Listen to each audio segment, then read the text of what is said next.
Fl-2023 l-Isptar tal-Annimali f'Taqali kellu jalaq ħesrem minħabba ħruq illi kien żviluppa. 8 xhur wara, f'April tal-2024, il-Ministru għall-Edukazzjoni Clifton Grima kien qal li l-Isptar kellu jiftaħ mal-bidu ta' din is-sena akademika.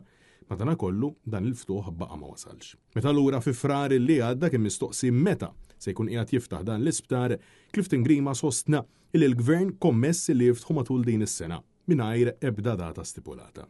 Il-Partit Nazzjonalista għal dawn l-aħħar xhur appella lill gvern sabiex jaġixxi u jaqdi l-eżiġenzi tal-familji Maltin Wawċin li jinsabu mingħajr isptar illi jkun miftuħ 24 siegħa kuljum għall-annimali domestiċi tagħhom, illi ċertament iqisuhom parti mill-familja tagħhom. Sansitra, l-Animal Guardians Malta kienu nedew petizzjoni fejn talbu lill-Gvern biex ikollhom sptar ta' din ix-xorta. Iżda għalissa pajjiżna għadu mingħajru.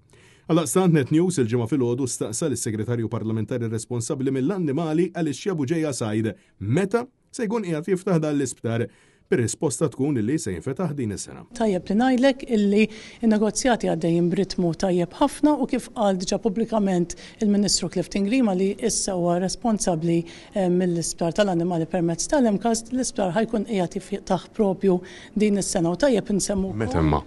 Din is-sena. Meta nsistejna biex ikollna idea sakemm se nkunu qed indumu nistennew li jinfetaħ dan l-isptar biex jaqdi l-eżiġenzi taċ-ċittadini, l-unika risposta kienet illi se jiftaħ fl-2025. Meta se jinfetaħ l-isptar? Tegli dis-sena, ma' Diċembru dis-sena, Ġunju dis-sena, meta? Jiena nikkonferma l-isptar jiftaħ din is-sena 2025. Francesco Catania, Net News.